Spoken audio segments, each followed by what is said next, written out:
Before we dive into the shadowed corridors of America's first true Supermax prison, USP Marion, hit that subscribe button and turn on notifications.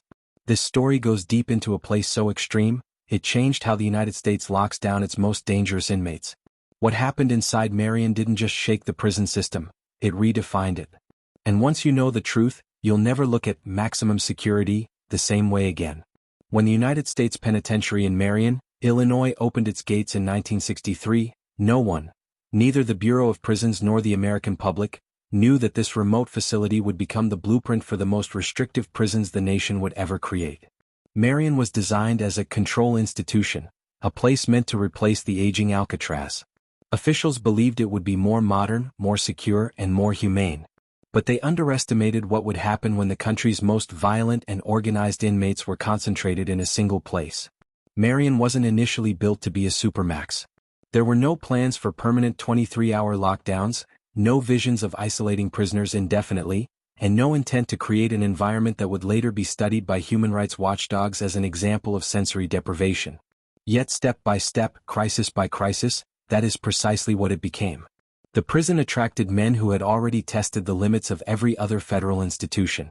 Members of the Aryan Brotherhood, the Black Guerrilla family, and the Mexican Mafia were sent there when other prisons could no longer manage them. Prisoners who had assaulted staff, orchestrated escapes, or run criminal operations behind bars were quietly transferred to Marion, not because it was prepared for them, but because it was the only place left to put them. From the beginning, the atmosphere inside the walls felt pressurized. Guards described the inmates as fighters, men who had survived the harshest tiers of Leavenworth, Atlanta, and McNeil Island. Many had spent years in solitary confinement before ever stepping foot in Illinois. Violence was not occasional. It was part of the background noise of daily life. The architecture didn't help. Marion was designed with long, echoing corridors and cell blocks arranged like spokes on a wheel. It provided officers a sense of visual control, but inmates quickly learned how to manipulate blind spots. A small object passed hand to hand beneath a food slot could vanish into a network of hidden exchanges. A whispered command could move through the cell houses faster than any guard could walk the tier. Even so, in its early years, Marion held on to the belief that it could manage these men through discipline, structure, and classification. The staff used techniques that were, at the time, considered progressive: detailed inmate profiles, psychological evaluations, and controlled group activities. The hope was to keep the most dangerous prisoners productive, occupied, and predictable. But underneath the surface, something else was happening. Rival gangs were quietly strengthening. Alliances were forming between cells. Contraband flowed in despite every new security measure. The prison was turning into a crucible where the most strategic and ruthless inmates studied each other, and their captors. It was a powder keg waiting for a spark. What no one yet understood was that the real transformation of USP Marion, the one that would redefine maximum security forever, was already beginning. It wasn't in a single riot or one major incident. It was in hundreds of small confrontations, silent tensions, and tactical chess moves happening in the shadows. And deep inside the cell blocks, a select group of inmates had begun testing how far the institution could be pushed, and how much force the federal government was willing to use to regain control. Marion was no longer just a prison. It was becoming a battlefield. By the late 1960s and early 1970s, the prison gangs inside USP Marion had evolved far beyond loose networks of influence. The Aryan Brotherhood, already notorious for its brutality, was becoming an organized syndicate. For men who joined, it offered protection, power, and a chance to dominate the underworld inside the walls. For those who refused, it often offered death. The Brotherhood's presence at Marion was no accident. The federal system had quietly funneled its most violent white supremacist inmates to the Illinois facility in an attempt to keep them contained. But concentration amplified the danger. Members who once operated in small pockets suddenly found themselves surrounded by allies, able to coordinate attacks with precision rarely seen behind bars. These inmates studied guard routines, meal schedules, and weak points in the chain of command. They timed assaults down to the minute. A single nod from a high-ranking member could trigger a stabbing that looked spontaneous but had been planned for weeks. The Brotherhood wasn't the only gang strengthening its grip. The Black Guerrilla family held a disciplined political edge, while the Mexican Mafia wielded influence through extortion and control of contraband. Marion had become a chessboard where every move was strategic and every misstep potentially fatal. Officers felt it. They spoke of walking down the tier and feeling dozens of eyes tracking their every movement. They described the atmosphere as charged, like being inside a room where everyone was waiting for the first gunshot. Prison administrators tried everything: segregation, reclassification, rotating staff, limiting group movements, but nothing slowed the rising tide. Every time one gang was disrupted, another adapted. Marion was becoming a testing ground for inmate tactics, innovation born from desperation and violence. Over time, certain inmates began to gain legendary status among the prison population. One of them was Thomas Edward Silverstein, a name that would later become synonymous with the downfall of USP Marion's traditional operations. Another was Clayton Fountain, a man whose capacity for violence pushed the prison beyond anything it had prepared for. Their stories and their fateful actions would transform Marion from a high-security prison into something entirely new. A place where freedom of movement was extinguished, where isolation became permanent policy, and where the concept of supermax was born out of necessity and fear. But before that transformation unfolded, the prison would endure one of the most shocking days in the history of the federal system, an event that forced the government to rethink everything it believed about maximum security. The countdown to the Marion lockdown had already begun. And no one, not the inmates, not the officers, not the administration, was prepared for the eruption that was coming.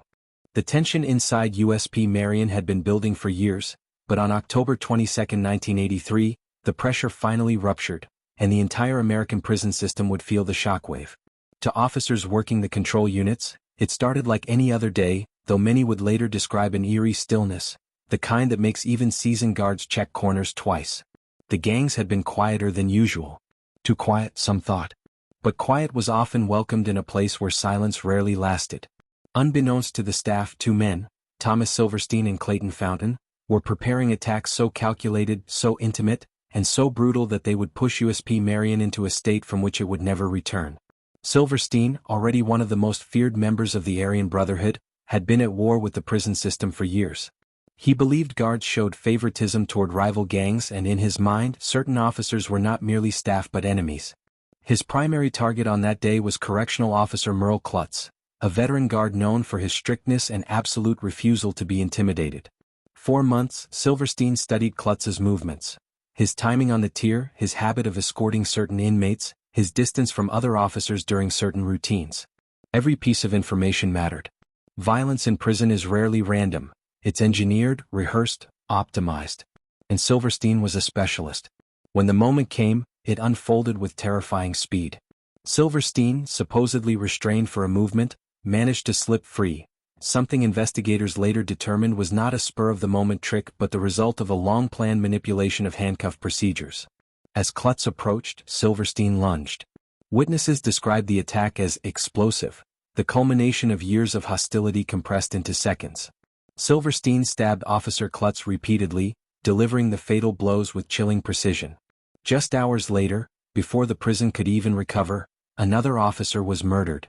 This time the killer was Clayton Fountain, a man whose propensity for violence was already legendary among the inmate population. Fountain targeted Officer Robert Hoffmann, attacking with such ferocity that even hardened inmates later admitted they had never seen anything like it. The timing was not a coincidence. The two murders were independent in planning but devastating in effect, creating the illusion of a coordinated uprising. For the staff, chaos replaced the illusion of control. Radios crackled with frantic commands. Doors clanged shut. Units were sealed. Officers scrambled to secure every tier. In a matter of minutes, the prison's daily rhythm collapsed into emergency procedures. The Federal Bureau of Prisons had never seen a situation like this. Two officers murdered on the same day, in separate incidents, inside what was supposed to be the most secure federal prison in the country. To administrators, it was proof that Marion, in its current form, could not contain the men it housed. The aftermath was immediate and unforgiving. Every prisoner was locked down. Movement ceased. Programs were shut down indefinitely. The prison's entire identity shifted in a single day from maximum security to what would become permanent total control. But for the inmates, the murders were not simply acts of war. They were signals. Word spread quickly through the tiers. Marion had crossed into uncharted territory. This was no longer a high-security facility with occasional crackdowns. This was the birthplace of a new era, one defined by extreme isolation, severely restricted communication, and a level of psychological pressure unprecedented in the federal system. Administrators didn't say it at first, but the message was clear. Marion would never return to normal operations again. What few people realized at the time was that the 1983 murders would not only change Marion's policies, they would inspire the creation of an entirely new category of prisons, designed specifically to prevent men like Silverstein and Fountain from ever having the opportunity to kill again. Locked deep inside their cells, the inmates sensed a shift in the air. The silence wasn't calm, it was oppressive. Something permanent had just happened, and the world outside had no idea yet. Marion had become a fortress. But it was about to become something far more extreme. In the hours after the murders, the prison operated under what administrators initially called an emergency lockdown.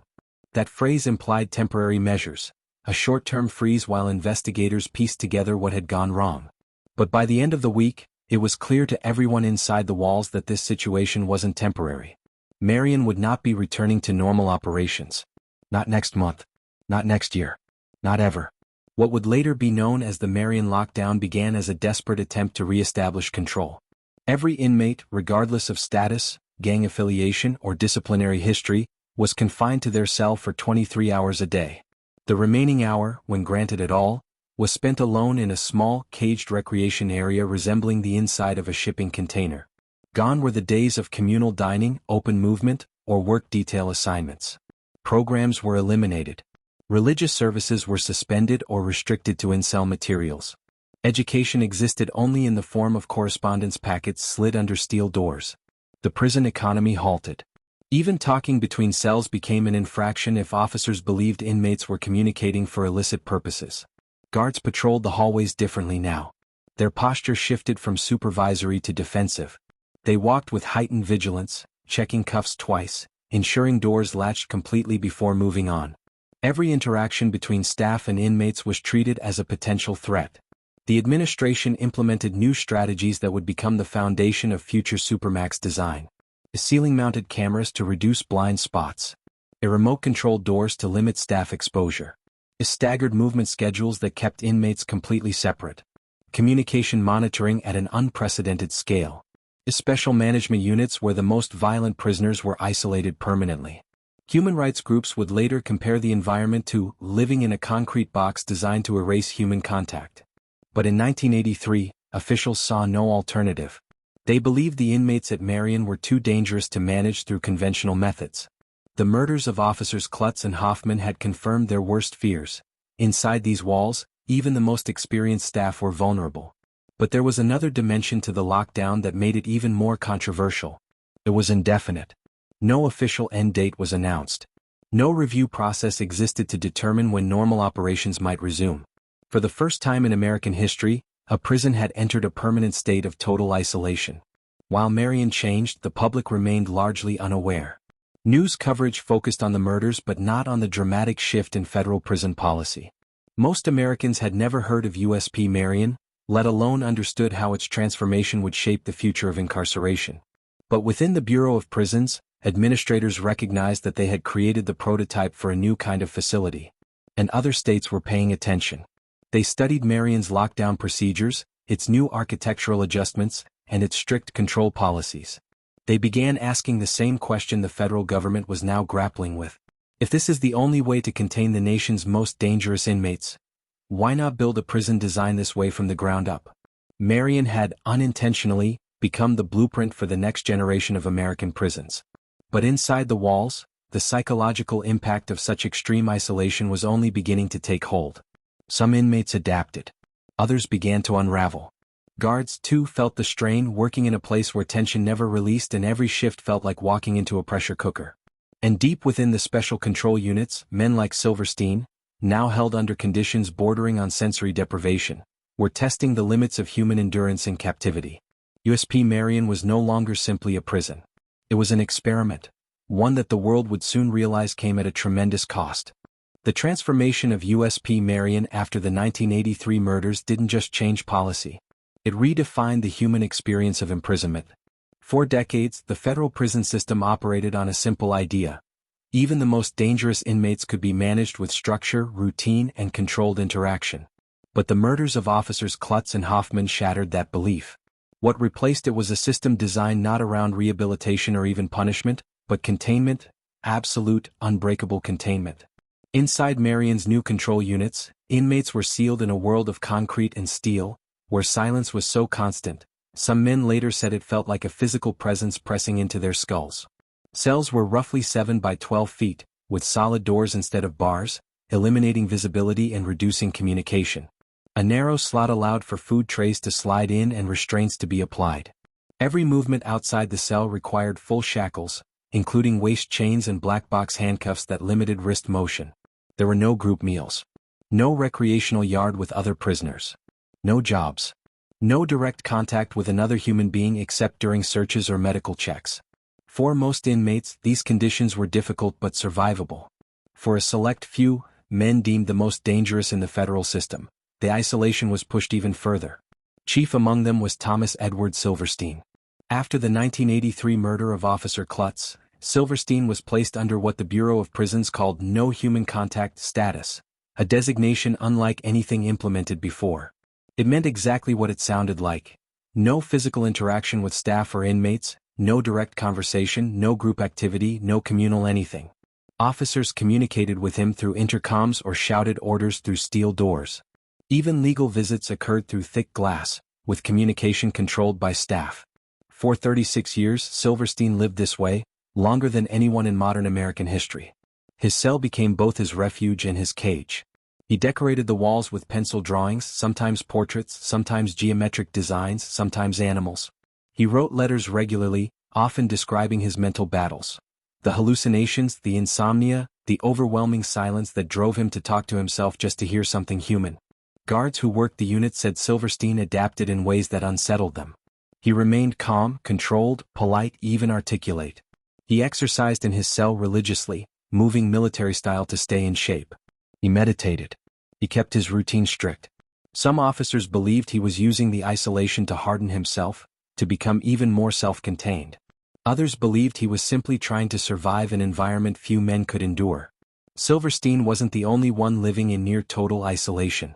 Clayton Fountain, who murdered Officer Hoffmann the same day as Silverstein's attack, was placed under nearly identical restrictions. Like Silverstein, Fountain spent the rest of his life sealed away. He converted to religion, studied theology obsessively, and wrote essays about the nature of violence and confinement.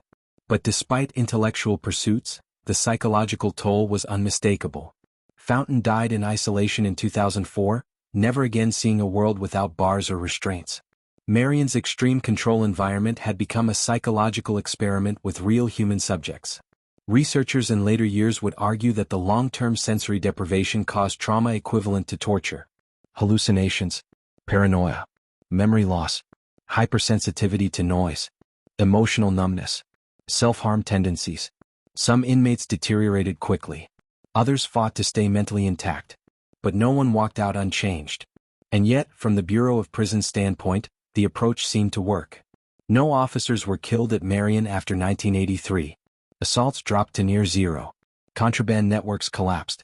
Gang communication became far harder to sustain. Administrators saw the results and reached a pivotal conclusion. This model should not only continue, it should expand. By the late 1980s, the government realized Marion had unintentionally created a model for the future. But while Marion had evolved into a supermax through crisis, the next step would be deliberate. Federal planners wanted a facility built from the ground up to embody everything Marion had been forced to become. What they envisioned was a prison where isolation wasn't a response, but the design itself. A place so fortified that escape would be mathematically impossible. A place where every inmate lived in permanent lockdown. A place where men like Silverstein could be held without the slightest risk to staff.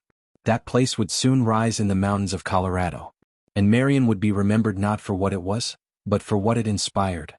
By the end of the 1980s, a question echoed across the Bureau of Prisons. If Marion's lockdown works, why not build a prison designed entirely around that concept? The idea wasn't theoretical. Other states had begun experimenting with similar isolation models, California's Pelican Bay, Arizona's SMUI, and others, each taking cues from Marion's drastic shift. The federal government realized it needed something comparable, something bigger, something more secure, something scientifically engineered to contain the worst of the worst. Thus began the planning for what would eventually become ADX Florence, the first federal purpose-built supermax prison. But the blueprint didn't start with architects. It started with after-action reports from Marion, Hundreds of pages detailing every vulnerability exposed during the 1983 murders and every flaw corrected during the lockdown. Security experts studied how Silverstein manipulated escort procedures, how Fountain exploited blind spots, how inmate communication networks operated, how gang hierarchies used coded messages, how prisoners altered routine items into weapons. Every finding became a design principle. Where Marion had cells arranged in linear blocks, the new design used pod-style control units, limiting visibility, restricting movement, and allowing officers to oversee multiple cells from a protected control booth. Where Marion used steel doors installed after the lockdown, ADX planned for solid concrete fronts with secure food slots, minimizing lines of sight to reduce gang signaling. Where Marion relied on officer escorts, ADX implemented indoor recreation cages and remote-controlled doors, eliminating unnecessary contact. Where Marion increased monitoring, ADX planned full surveillance infrastructure from day one. Cameras, sensors, controlled lighting, automated locks. And where Marion retrofitted security, ADX would embed it into the very bones of the building. Officials visited Marion repeatedly, walking tier by tier, sitting in control rooms, interviewing officers. Their conclusion was consistent.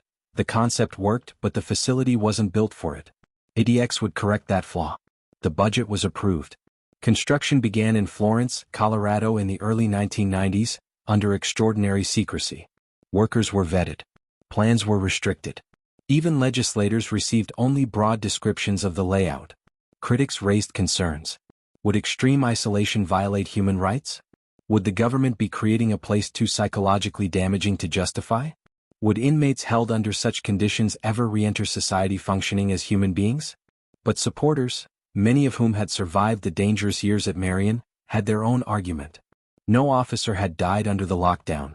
No major gang upheaval had occurred. Control had been restored. To them the math was simple. Isolation saved lives. ADX Florence would become the physical embodiment of that philosophy. Yet as planning continued, something else became clear. Marion wasn't obsolete. Even after ADX opened, Marion continued to operate as a high-security institution, though never again in its original form. It remained the nation's first supermax, and a reminder of what happens when a prison is pushed to its limits. Marion had been reactive. ADX would be proactive. And between them, the entire American penal landscape would change. The era of the modern supermax had begun. The story of USP Marion is more than a chapter in the history of American prisons. It's a turning point, a moment where the system confronted dangers it could no longer control and responded by reshaping the very definition of maximum security. What began as a replacement for Alcatraz evolved, through violence, desperation, and innovation, into the blueprint for every supermax that followed. Marion became the test lab, the cautionary tale, and the prototype all at once. Its lockdown transformed not just the inmates inside, but the entire philosophy of how the United States handles its most dangerous offenders. From the silence of Marion's control units came ADX Florence. From the chaos of gang wars came new levels of surveillance and restriction. From 2 murders in 1983 came a national debate about safety, human rights, and the psychological cost of extreme isolation.